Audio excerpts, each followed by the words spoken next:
क्यों रे शीला, आज इतना लेट क्यों? अगर ऐसे लेट और हुआ तो मैं तुम्हें काम में नहीं रखूंगी, समझी? नहीं नहीं मालकिन, माफ करना। आज मेरी बच्ची बीमार है, इसलिए थोड़ा देरी हो गया। ठीक है, और बहाना मत करो। तुम जैसे गरीबों को मैं अच्छी तरह से जानती हो, काम ना करने की बहाना मारती रहती है।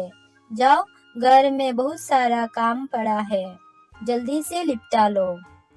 इसके बाद कुछ बताए बिना घर का सारा काम करने लगे। शाम को घर जाकर, अरे टुनटुनी, तुम बीमार हो, बाहर क्या कर रही हो? माँ, मेरे लिए चिंता मत करो, मैं पूरा ठीक हो गया। माँ, मैं पूरा ठीक हो गया।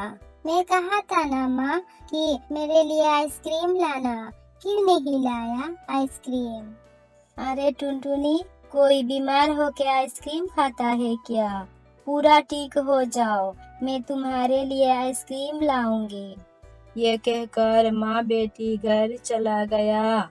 ऐसे करके माँ बेटी अपनी जीवन बिता रहा था। माँ जब बाहर चला जाए तब मैं अकेला हो जाता हूँ और अच्छा नहीं लगता। आज माँ काम में जाने के बाद मैं भी जंगल में घूमने जाऊंगी। टुनटुनी चिड़िया बैठे बैठे ये सोच रहा था। उसकी माँ काम जाने के बाद टुनटुनी चिड़िया भी जंगल के तरफ गया। जाते जाते वो एक बाजार चला गया। अंकल, तुम्हारी दुकान में बहुत सारा फल है। ये सब फल कितने अच्छे लग रहे हैं। ये सब में से बहुत सारे फल मैं पहले कभी नहीं देखा। कैसे देखोगे?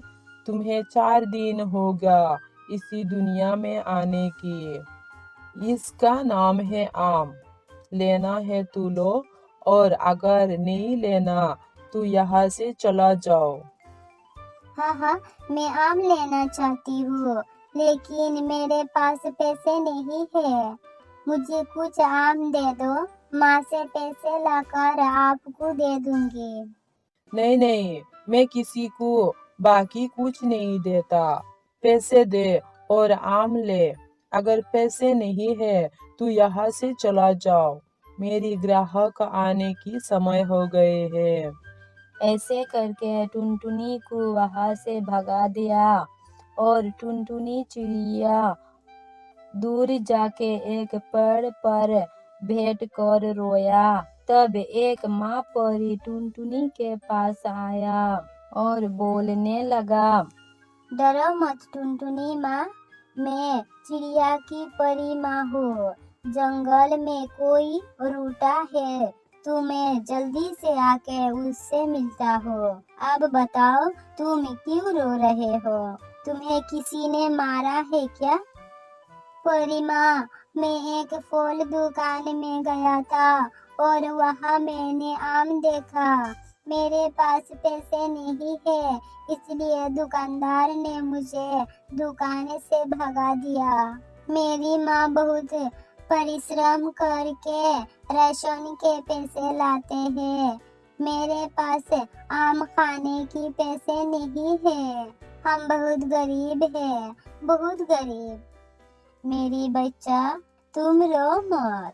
तेरी बात सुन के मुझे बहुत बुरा लगा। तुम आम खाओगे? सच में? लेकिन कैसे? देखो, ऐसे। हमारे सामने एक पेड़ है, रुको, मैं वो पेड़ लेकर आती हूँ। ये कहकर पोरिमा वो पेड़ लेकर आ गई। पोरिमा जादू देकर वो पेड़ को एक जादुई पेड़ बना दिया। ये लो, ये जादुई पेड़ है। इस पेड़ में आम आएगा। इस पेड़ को ले जाकर अपनी घर लगा लो। तुम बहुत जल्द आम खा सकते हो। ये कहकर पोरिमा यहाँ से गायब हो गया। टुनटुनी इसी पेड़ को लेकर अपने घर चला गया। और इसे अपने आंगन के सामने लगा लिया। जब टुनटुनी की माँ आंगन साफ कर रहा था, तब अचानक उसकी आंखें उस पेड़ पर पड़े। अरे ये कैसे पेड़ है और इसमें आम उगाई है? ये कैसे हुआ? ये पेड़ यहाँ कैसे आए? अरे टुनटुनी, ओ टुनटुनी बेटा, जल्दी यहाँ आओ तो। माँ की आवाज सुनकर टुनटुनी बाहर आया और पेड़ पर आम देखकर बहुत खुश हुआ। परी माँ ने सच कहा था, इतनी जल्दी इस पेड़ पर आम आ गए हैं। मैं सोचा नहीं था कि इतनी जल्दी आम आएगा इसी पेड़ में। माँ, जल्दी से ये आम काट कर दीजिए ना, मुझे खाना है। अरे ये पेड़ कहाँ से आया? ये आम विषाक्त हो सकता है, तुम ये मत खाओ।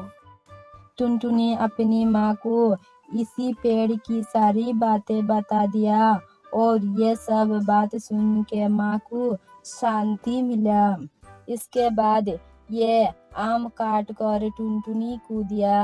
आम खाने के बाद टुनटुनी अपनी पंख जितनी बार हिलाया उतनी बार सोने की पैसे निकालने लगा।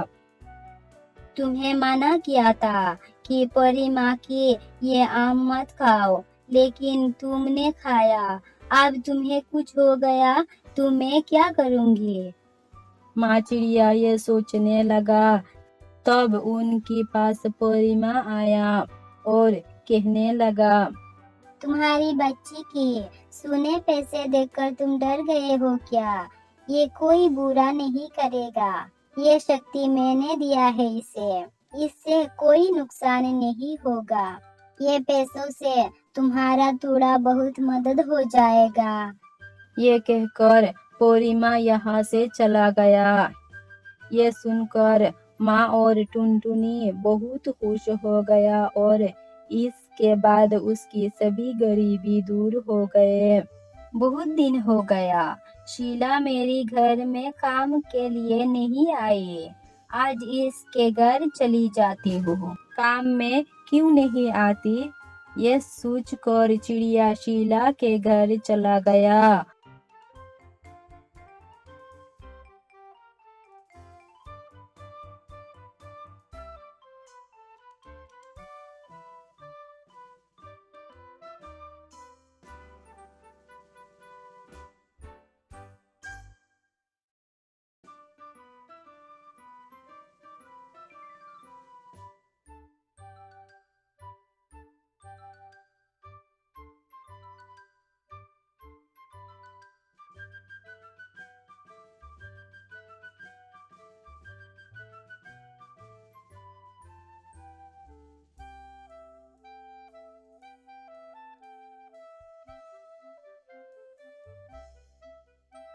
माँ बेटी सो रहा था, तब एक बड़ा चाकू लेके टुनटुनी के घर गया। जब मारने के लिए आगे बढ़ रहा था, तब पोरिमा सामने आ गया। दोस्त चिड़िया, तुमने क्या करने को सोचा? तुम इतनी गिर सकती हो। ये दोनों की उद्गति तुम बर्दाश्त नहीं कर सकते। बेचारे गरीब माँ बेटी को तुम मारने के लिए आ गए। आज तुम्हें नहीं छोड़ूंगी। ये कहकर पोरिमा चिड़िया को पत्थर बना दिया और ये पत्थर चिड़िया को बाहर लाकर छोड़ दिया। इसके बाद पोरिमा वहां से चला गया।